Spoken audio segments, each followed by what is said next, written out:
Бауырсақ. Бұрынғы өткен заманда бір шал мен кемпір болыпты. Бірде шал жалынып, «Кемпір-ау, маған бауырсақ пісіріп берсеңші», дейді. «Неден пісірейін, ұн жоқ қой». «Әй, кемпір-ай, қойманың түбін қырнап көрсеңші, бауырсақтығың табылып қалар». Кемпірі қойма түбін қырып-қырып, екі уыс ұн табады да, қаймаққа шылап, қамыр илеп, майға бауырсақ пісіреді. Оны терезенің алдына суытып қояды. Бауырсақ суып тұрып-тұрып бір кезде домалай жөнеледі.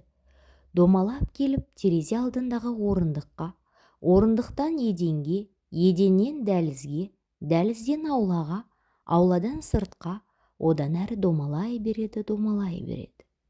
Бір кезде оған қоян жолығып, «Бауырсақ, бауырсақ, мен сені жеп қоямын», дейді.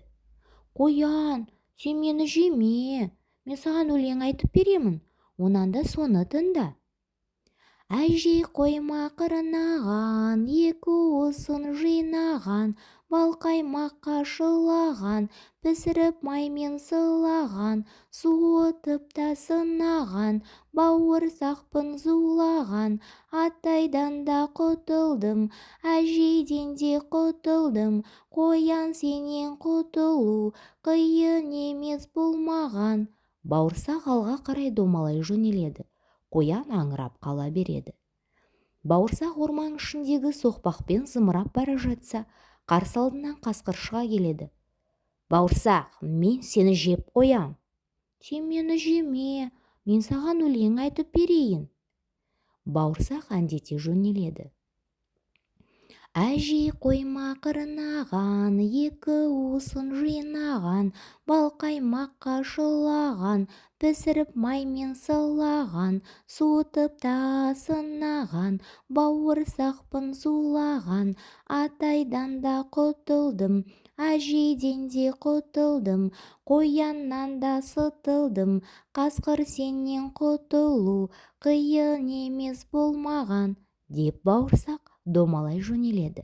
Қарсы алдынан қорбандап аю шығады. Ол: «Ей, бауырсақ, мен сені жеп қоямын», дейді. «Жоқ, сен мені жеме, мен саған өлең айтып берейін», деп жауап береді бауырсақ.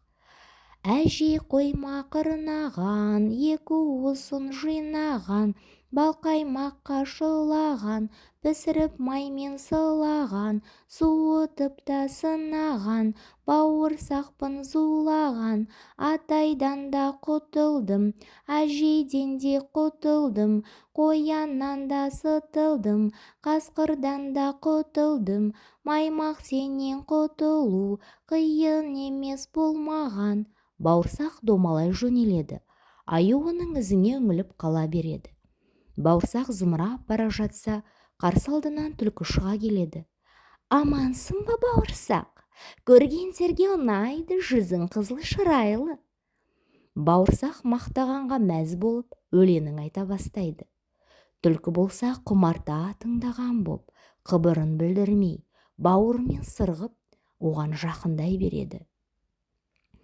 Әжей қойма қырнаған, екі уысын жинаған, бал қаймаққа шылаған, пісіріп маймен сылаған, суытып та сынаған, бауырсақпын зулаған, атайдан да құтылдым, әжейден де құтылдым, қояннан да сытылдым, қасқырдан да құтылдым, аюдан да сылтылдым, түлкі сенен құтылу қиын емес болмаған.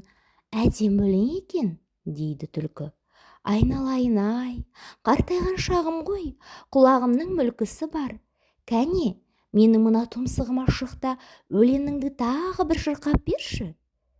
Бауырсақ өлеңін мақтағанға мәз болып, түлкінің тұмсығына қарғып шығады да: «Әжей қойма қырнаған», деп өлеңін әндете бастағанда, түлкі бауырсақты «ап» деп бір-ақ асап